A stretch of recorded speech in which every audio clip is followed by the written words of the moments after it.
Judul ini bukan ancaman, tetapi data nyata. Kita tahu semua negara sekarang membatasi transportasi pribadi dan pembelian BBM. Hanya negara Indonesia aja, super pede. Nggak ada anjuran, bahkan pembatasan pun tidak ada atas pembelian BBM pribadi. Mungkin dengan alasan lebaran. Tapi jujur deh, masyarakat jangan dimanja dan dibungkus informasinya. Wahai Bapak pejabat, ekonomi dunia itu dalam bahaya, sangat bahaya, dan waktunya pendek. Adalah fakta bahwa dunia hanya punya waktu 7 hari sebelum suplai minyak runtuh dan kita harus bersiap. Saya ulangi, ini bukan prediksi, ini juga bukan skenario buruk, ini fakta.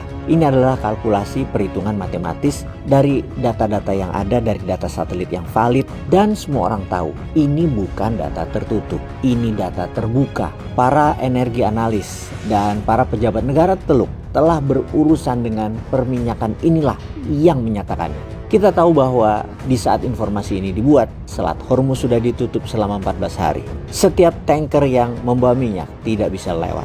Minyak dari tangki Saudi, UAE, Kuwait, Qatar, Irak harus masuk ke storage tank, bukan masuk ke kapal tanker dengan kecepatan penuh produksinya. Dan saat ini tangki tersebut sudah penuh 90%, di mana 7 hari lagi seluruh tangki minyak tadi akan penuh 100%. Kalau sudah penuh, maka tidak ada pilihan lain bagi perusahaan minyak tadi, yaitu harus melakukan penyetopan produksi, shutdown.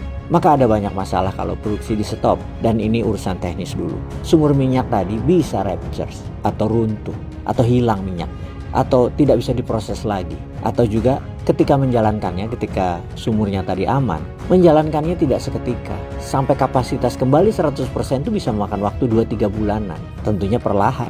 Sekarang apa yang terjadi pada 8 miliar penduduk dunia yang 20% minyak mutu bagusnya hilang dari pasaran? Tidak ada yang bisa apa-apa. Ini bukan prediksi, ini final countdown, ini ticking hitung mundur. Iran tidak berhenti hanya mencekik Selat Hormuz dan membuat shutdown produksi minyak. Depo minyak pun dibom oleh Iran sehingga cadangannya hilang. Misalnya di Fujairah Oil Depot, pangkalan minyak terbesar dan strategis milik UAE, dihajar habis. Lalu Qatar LNG infrastruktur yang mempunyai 20% liquefied natural gas untuk dunia, di mana sebelumnya Iran menghajar dulu pangkalan militer milik Amerika di negara Teluk, sehingga serangan ke depo kilang minyak tidak ada hambatan yang berarti. Sebagai catatan, tangki depo minyak di negara Teluk kapasitasnya kira-kira 350 juta barel. Sekali lagi, kapasitasnya sudah penuh 90%, artinya tersisa kosong sekitar 40 hingga 45 juta barel lagi. Dan produksi negara Teluk itu bisa 15 juta barel per hari. Namun sekarang semuanya sedang mencoba mengatasi kapasitas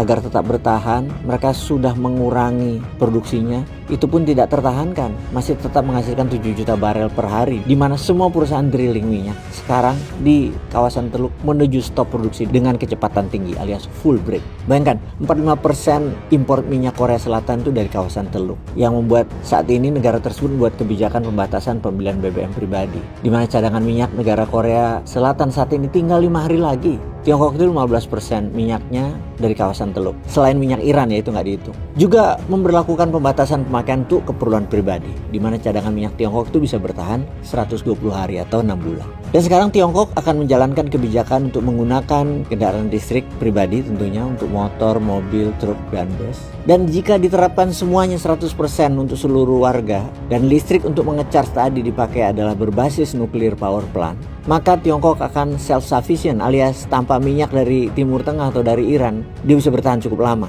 Di saat seluruh media barat mengutamakan tentang serangan militer, ada fakta menakutkan tentang ekonomi dunia yang akan runtuh, yang tidak diekspos oleh media. Bahkan banyak pemerintahan dunia pun menutupinya. Data mengatakan bukan hanya uang beredar yang banyak, namun ada 10 juta buruh, pembantu rumah tangga, supir, pekerja kasar, orang-orang biasa yang mengadu nasib di negara Teluk. Mereka berasal dari Bangladesh, Pakistan, India, Filipina, Ethiopia, dan banyak negara lagi, di mana mereka sekarang tidak punya pendapatan untuk menghidupi keluarganya di negara asal yang tidak bisa memenuhi syarat-syarat apa yang mereka butuhkan.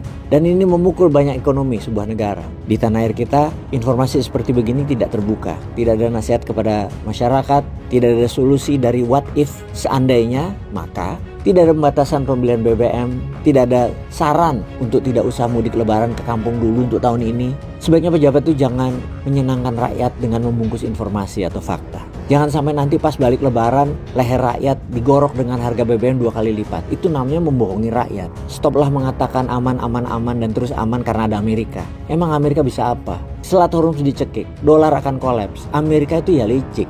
Lihat sifatnya, kita tuh selalu dirugikan oleh Amerika. Masa kita malah berteman dengan musuh yang selalu berperang? Bayangkan dalam usia negaranya 270 tahunan, Amerika itu yang tidak perang hanya 16 tahun saja. Gila nggak tuh? Jadi cepat lepaslah dari Amerika dan menengok ke dalam kekuatan sendiri.